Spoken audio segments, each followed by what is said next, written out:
Eccentric personalities and progressive thinking, that's what makes our world go round. I don't know what to do. What's I never know up? what's up, dudes. Well, what's shaking, bacon? What's up? What is up? What's up, guys? This is Evan Desrick, and this is my friend CJ Splatt over here. Hello. He's another YouTuber on YouTube, obviously, and I'm a YouTuber on YouTube. it's very unique. And most of the time, you find YouTubers on Twitter.com. So today, we're talking music. You know what that means?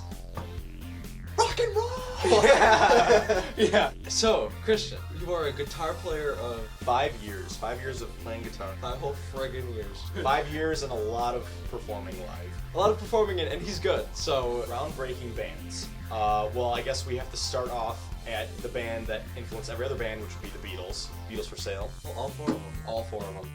George! Why were the Beatles so innovative? When they started off, they were nothing more than just a band from the early 60s that was just copying that American blues sound of Carl Perkins and Elvis. It wasn't even just a musical revolution, it was a complete cultural revolution as well. And every band after the Beatles was influenced by the Beatles in some way. A modern band that would be comparable to the Beatles. Uniqueness and... This is gonna be a stretch. Warning, major stretch. We're gonna stretch it here. Foo Fighters. They have such an individual sound. The band itself is only as good as the weakest link.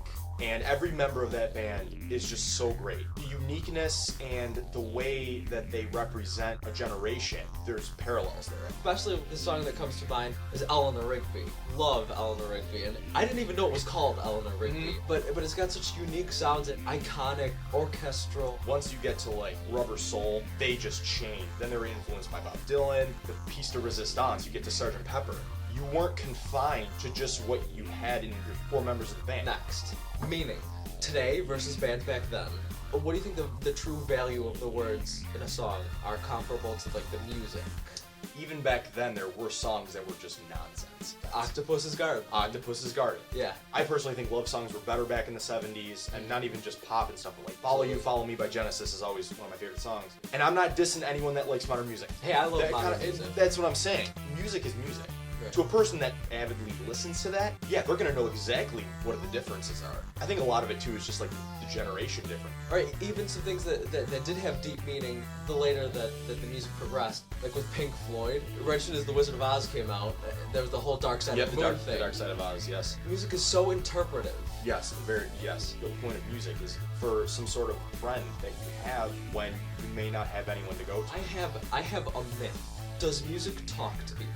Well, there are 2 ways to take this. There's either A, you listen to a song and the words hit you in a certain way, but I mean, what I'm really aiming at is do you ever like sit down and play instrumentals? There's an artist called named Christopher Cross. He was very predominant in the late 70s and early 80s. He did a lot of soft rock stuff, and he wrote a song called Sailing. It's about escape, it's about peace. That song speaks to me because peace is like my big thing that I like to promote and that I strive for is, yeah, exactly. That song in particular, that song speaks to me because the narrator of that song and I have the same view on the same topic. I think that's what the speaking comes from. Alright, so I've got 2 more questions for you. Okay. Next, favorite band. Favorite band, wow. Like, period. As a guitar player, I listen to so many different bands. Boston, because that was the first rock album that I ever listened to. The music and the message in the music is so pure sounding, and it's just so powerful. I can appreciate it as just a listener level and as a guitar player level. So finally, what's your favorite Beatles album? This is also going to be tough. There are, naturally I like George Harrison, guitar player. I've liked him for a while. I'm actually portraying him in a Beatles tribute. Beatlemania. Beatavia, it's actually called Beatavia. Yeah. Wow, I'm an idiot. You should totally go to the link and donate to the Kickstarter. And I'll put the link over his face. I think, overall, I'm going to have to go with Everywhere. It's funny, because I was going to pick A Hard Day's Night. But yeah, I mean, you have to look at it too. Polar opposite styles of music. Oh, There's not a bad song on Abbey Road. I like a little more abstract sound of Abbey Road, I guess. Alright, well, I think that's all we have time for Okay. today. I will link his channel over his face, so you should subscribe to him, watch his videos. I'm on a slight leave right now. I'm in the process of getting going again, so. And then I'll put over my face my last week's video.